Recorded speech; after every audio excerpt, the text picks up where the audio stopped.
Welcome to R five TV news.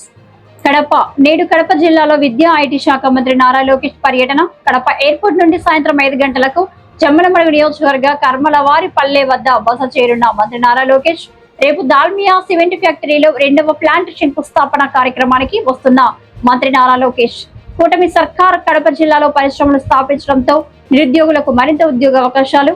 కొద్ది రోజుల క్రితం రాష్ట్ర ముఖ్యమంత్రి చంద్రబాబు నాయుడు స్టీల్ ప్లాంట్ ప్రారంభించారు. దాల్మియా 2వ ప్లాంట్ ప్రారంభోత్సవాన్ని చుట్టుపక్కల గ్రామ ప్రాంత ప్రజలు అడ్డుకుంటారు. ముందస్తు సమాచారం రావడంతో ఆందోళన చేయకుండా అలర్ట్ అయిన జిల్లా యంత్రాంగం చుట్టుపక్కల గ్రామాల ప్రజలకు పునరావాసాలు ఏర్పాటు చేస్తాం, అలాగే అన్ని విధాల అండగా ఉంటామని జిల్లా అధికారులు హామీ ఇచ్చారు.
మాట్లాడగలిగిన వాళ్ళు ఉంటే ఇప్పుడు జరిగినది నేను మీతో కూడా అన్ని మాట్లాడతాను.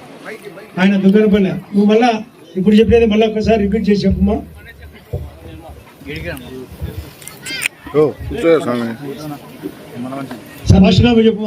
నమస్కారం సార్, నా పేరు వినోద్, దుగ్గనపల్లె. మేమందరం దుగ్గనపల్లె గ్రామస్తులం సార్. ఇక్కడ నష్టపోతున్నటువంటి మీ అందరికీ కూడా ఒక హక్కును కల్పిస్తూ మాట్లాడుతున్నాను. ఇది ఎవరో దయాదాక్షిణ్యంతో లేకపోతే ఒక కంపెనీ వాళ్ళ యొక్క దయాదాక్షిణ్యంతో జరిగేది కాదు. ఇది చేయాల్సినటువంటి బాధ్యత వాళ్ళ పైన ఉంది, చేయించే బాధ్యత కూడా మా పైన ఉంది. సో అది మీ అందరికీ కూడా ముందుగా నేను తెలియదలుచుకున్నాను. అలాగే దీంట్లో ఒక 5 ముఖ్యమైనటువంటి అంశాలు మొదటి నుంచి కూడా మీ అందరూ నా దృష్టికి తీసుకొస్తా ఉన్నారు. ఈ 5 విషయాల్ని కూడా 1 by 1 బ్రీఫ్గా మీ అందరికీ కూడా చెప్పదలుచుకున్నాను. ఒకటి, దుగ్గనపల్లి గ్రామానికి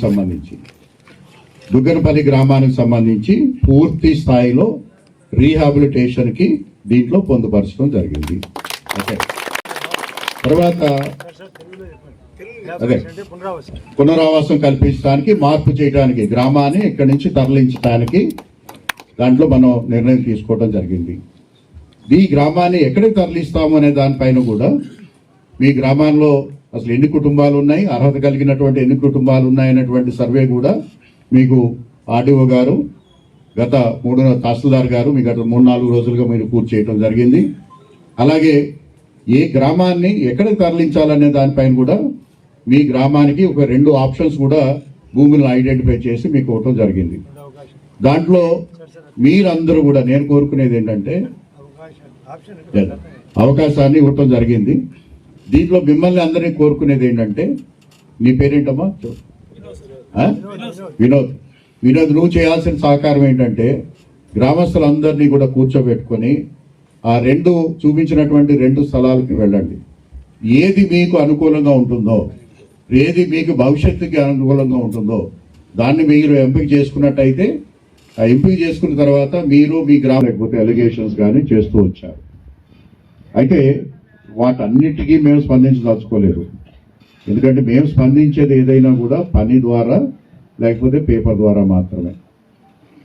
ఆ రోజు ఏదైతే మీ అందరి ముందు మీ అందరి తరపున నేను ఏదైతే మాట్లాడటం జరిగిందో ఆ మాట్లాడటానికి కావలసినటువంటి కమిట్మెంట్ కంపెనీ తరపు నుంచి ఖచ్చితంగా నాకు రిటర్న్ కమిట్మెంట్ ఇస్తే తప్పించి నేను మీ దరఖాస్తుని కడప కలెక్టరేట్ నుంచి ఢిల్లీకి పంపించను అని దగ్గర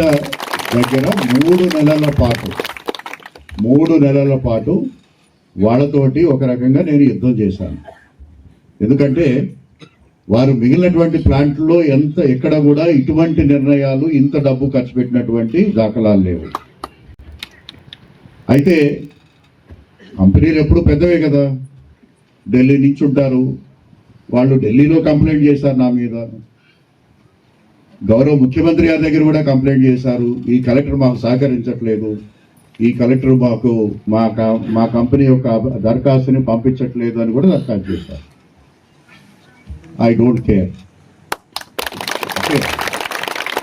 నేను ప్రజల తరపున ప్రజల కొరకు ఒక ప్రభుత్వ అధికారిగా, ఒక జిల్లా కలెక్టర్గా ప్రభుత్వాన్ని రిప్రజెంట్ చేస్తూ మీకు చెప్పినప్పుడు దాన్ని 6 అయినా 100 అయినా 106 అయినా కూడా నెరవేర్చాల్సినటువంటి ప్రాథమిక బాధ్యతను